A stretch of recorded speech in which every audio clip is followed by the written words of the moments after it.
Letters of Swami Vivekananda, the new edition in 4 volumes. Letter number 99, addressed to Sri P Singarvelu Mudaliar. The footnote reads, Sri P Singarvelu Mudaliar, 1867 to 1901, was an assistant professor of physics at Madras Christian College when he met Swamiji in early 1893 at Manmatnath's house in Madras. He became an ardent disciple of Swamiji and led a life of a recluse. Due to his extremely frugal eating habits, Swamiji affectionately called him Kidi in Tamil. Kidi means parrot. Though in English it is written as Kidi, the actual pronunciation in Tamil is Kidi.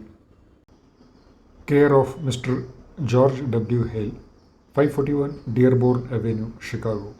The 3rd March 1894.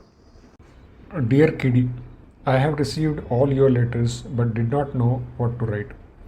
Your last letter comforted me so that I think your evolution is now complete. I agree with you so far as faith is a wonderful insight and that it alone can save.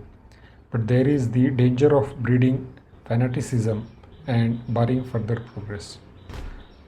Jnana, that is knowledge, is all right, but there is the danger of its becoming dry intellectualism. Love is great and noble, but it may die away in meaningless sentimentalism. A harmony of all this is the thing required. Ramakrishna was such a harmony. But such beings are few and far between. But keeping him and his teachings as ideal, we can move on. And even amongst us, one even may not attain to that perfection. Still, we may counteract, equipoise, and adjust and fulfill each other. And this would be the harmony of a number of persons, even if we cannot show the harmony in each life. And that will be a decided advance before all other forms and creeds. For a religion to be effective, enthusiasm is necessary. At the same time, we must try to avoid the danger of creeds. We avoid that by being a non-sectarian sect and at the same time having all the advantages of a sect and the broadness of an universal religion. God, though everywhere, can be known to us in and through human character. No character was ever so perfect as Ramakrishna, and that should be the center around which we ought to rally. At the same time, allowing everybody to regard him in his own light, as teacher, savior, God, or model, or great man, as he pleases. We preach neither social equality nor inequality, but that every being has the same right before Ramakrishna, and insist upon freedom of thought and action in every way amongst his disciples. Social matters would take care of themselves. We reject none, neither theist, pantheist, monist, polytheist, or agnostic, or atheist. The only condition of being a disciple is modeling a character at once the broadest and the most intense. Nor do we insist upon particular codes of morality as to conduct or character or eating and drinking, except so far as it injures others. We leave them with this definition that whatever retards the onward progress or helps the downward fall is sin. Whatever helps in coming up and becoming like him is virtue. But we leave it free for everybody to know, select and follow whatever suits and helps him. Thus, for example, eating meat may help one, eating fruit another. Each is welcome to his own peculiarity, but he has no right to criticize the behaviors of others, because that would, if followed by him, injure him, much less to insist that others would take it up. A wife may help some in this progress. To others may be a positive injury. But the unmarried man has no right to say that the married disciple is wrong, much less to force his own ideal of morality upon his brother. We believe that every being is divine, is God. Every soul is a sun covered over with clouds, and that the difference is made by the thickness or thinness of these layers of clouds. We believe that this is the conscious or unconscious basis of all religions, and that this is the whole history of human progress, either in the material, intellectual, or spiritual planes. The same spirit manifesting through different planes. We believe that this is the very essence of the Vedas. We believe that it is the duty of every soul to treat, think, and behave to other souls as such, that is, as gods, and not hate or despise or vilify or try to injure them by any manner or means. And that this is the duty not only of the sannyasis, but of all men and women. That the soul has neither sex nor caste nor imperfection. We believe that nowhere throughout the Vedas, Darshanas, or Puranas, or Tantras, it is ever said that the soul has any sex, creed, or caste. Therefore, we agree with them who say, what has religion to do with social reforms? But they must also agree with us when we tell them that religion therefore has no business to formulate social laws and insist on the difference between all beings, while its aim and end is to obliterate all such fictitious and monstrous differences. If it be pleaded that through this difference we would reach the final equality and unity, we answer that the same religion has said over and over that mud cannot be washed with mud, as if a man can be moral by becoming immoral. Social laws, therefore, were created by economic conditions under the sanction of religion. That the terrible mistake of religion was to interfere in social matters, and at the same time how hypocritically it attempts to contradict itself by saying social reform is not the business of religion.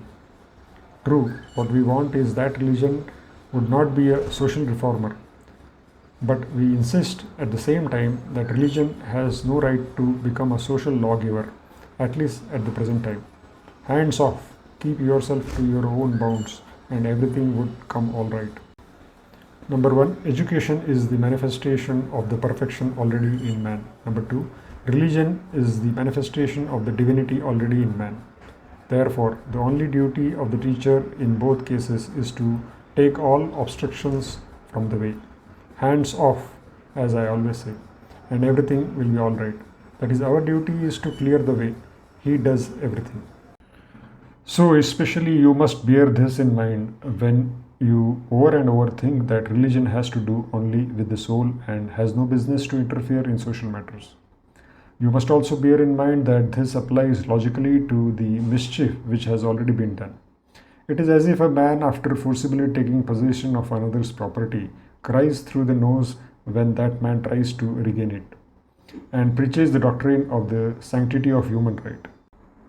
What business had the rascally priests to interfere to the misery of millions of human beings in every social matter?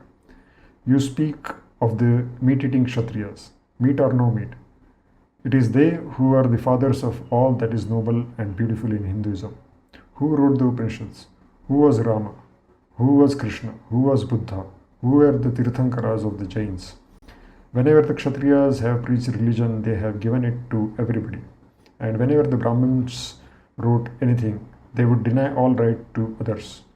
Fools, read Gita and the Sutras of Vyasa, or make someone read it to you. In Gita, the way is laid open to all men and women, all castes and colors, and Vyasa tries to put fraudulent meanings upon the Vedas to cheat the poor Shudras. Is God a nervous fool like you that the flow of his river of mercy would be dammed up by a piece of meat? If such be he, his value is not a pie. Apart from joking, my son, let me tell you this.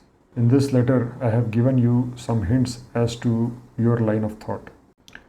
Hope nothing from me, but I am convinced, as I wrote to you, spoken to you, India is to be saved by the Madrasis. So you young men of Madras, can dozens of you become almost fanatics over this new idea? With this new god Ramakrishna as a center, you take thought, get materials, write a sketch of the life of Ramakrishna, studiously avoiding all miracles, that is, the life should be written as an illustration of the doctrines he preached. Only his. Do not bring me or any living person in that. The main aim should be to give to the world what he taught, and the life, as illustrating that other things in his life are not for the vulgar gaze. I, unworthy though I am, had one commission to bring over the casket of jewel that was placed in my charge to Madras and make it over to you. Why Madras? Because Calcutta and Bombay can never do anything. 1. Bombay is all matter, Calcutta all hypocrites and jealousy. Jealousy is the bane of our national character, natural to slaves, and who are, even in India, more cowardly and slavish than the Bengalis. Therefore, he with all his power could do nothing on account of this jealousy. Madrasis have the least of this fault of all. Think of me as one who has done all his duty and now gone and dead. Think that the whole work is upon your shoulders. Think that you were, young men of Madras, destined to do this. Put yourself to the task. Lord bless you. Leave me, throw me quite out of sight. Preach Ramakrishna, his doctrine, his life. Preach against nobody, against no custom. Preach neither for nor against caste or any social evil. Preach to let hands off and everything will be all right. Ask Alayya Singh, G.G. Narasimhacharya, Balaji, Dr. Nanjunda Rao if they can do it.